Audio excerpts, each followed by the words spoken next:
All right, everybody, what's up? I'm about to share a couple parts in a series that I call the 5-part series of my experience and journey with cryptocurrency. This is not financial advice. Never take this into any kind of advice. This is just my perspective on what I got to see and experience and some things that I got to hear and study a little bit of. Now, for better frame of reference, this was encouraged by my good friend Peter and Robert. If this works, great. Give them credit. If it doesn't, my bad. Anyhow, I'll start it off like this. This is just my opinion, right? Just my thoughts. But here we go. So, all right, let's kick this off back in 2008, a time when the world was in financial chaos, and I suffered the housing market with my friend Dustin as we bought 2 homes in Bakersfield. So I got to feel the impact, how the housing market fucked us over. Oh yeah, I'm going to curse too. I cuss. It's just the way things are. If you can't handle that, I apologize. So the global economy was crumbling because of the housing market crash. And what happened was banks were giving out home loans like it was candy on Halloween. They didn't care if people could actually afford these homes because they were making money off of the bank transaction fees. The banks were killing it. And when the bubble burst, millions of people lost their homes, their savings, and everything. And who came up? The banks came up. Guess what? The banks got bailed out by the government, and the rest of us were left holding the bag.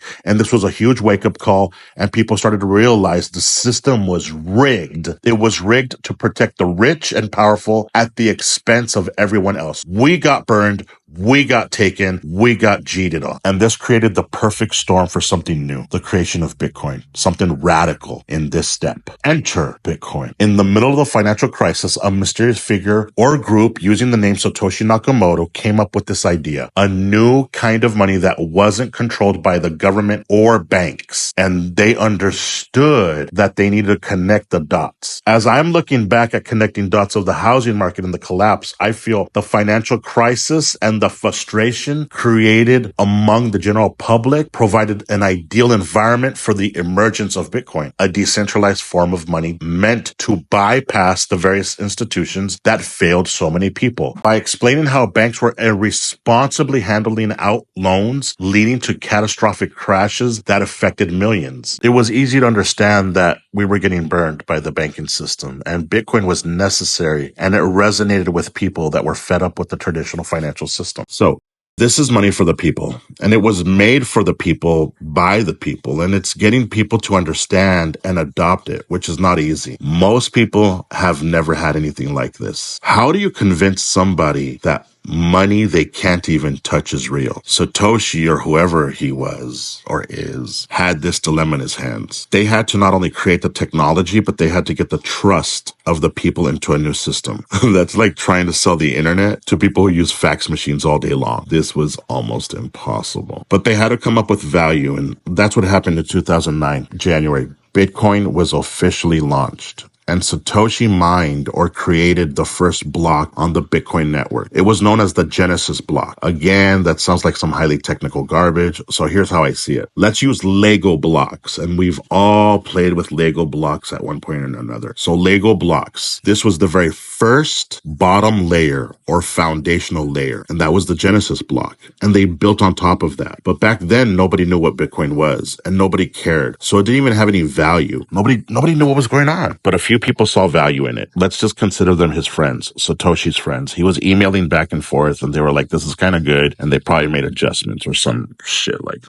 And they thought one day this could be special. So one person's idea, which was just an idea, which had no value, had respect and appreciation between like-minded people. And now you've got a handful of people that valued the idea. So it starts to make sense. Then they have to make it grow. That's adoption. That's community. They started with one and they went to a couple. Let's just consider it 5 people. So one guy sends it to 5 guys or people, and then they have to convince their contacts to another 5. So they're at like 25. And the 25 goes to 50 people. And then the 50 people got to get it to like 500 people. And those 500 have to get it out to 5,000 people in the world. And they've all got to kind of agree with it. Now, they were doing stuff like trying to spend this Bitcoin, which nobody really knew what it was. But those that did would do stuff like put an ad in the paper, or Craigslist or something like, hey, I'll give you 10,000 Bitcoin for 2 pizzas. Somebody read it and they were like, they just went, I'll do that. I kind of know what Bitcoin is and I don't know how to make it, but I can get pizza. So they made this transaction happen. Bitcoin for pizzas. It's a famous story. It's kind of cool. Anyhow, that was the beginning. This digital internet money, which wasn't really money, this idea and this concept was being honored and respected and trading for pizza and other things. So it really did start on the black market.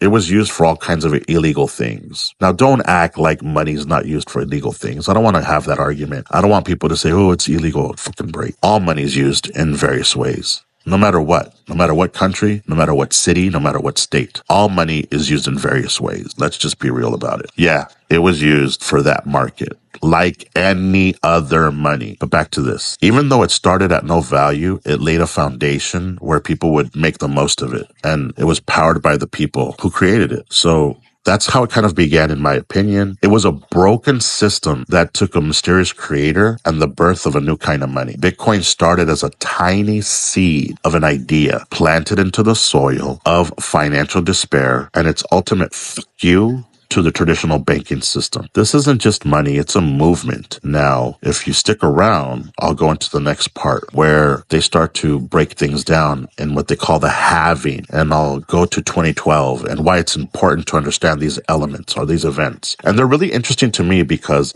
I don't know if it was planned this way, but it happens at the same time of a presidential election and the Olympics. Yes. This has been Big Lou's Tech Talk. Thanks for listening. Catch you on the next one. Peace.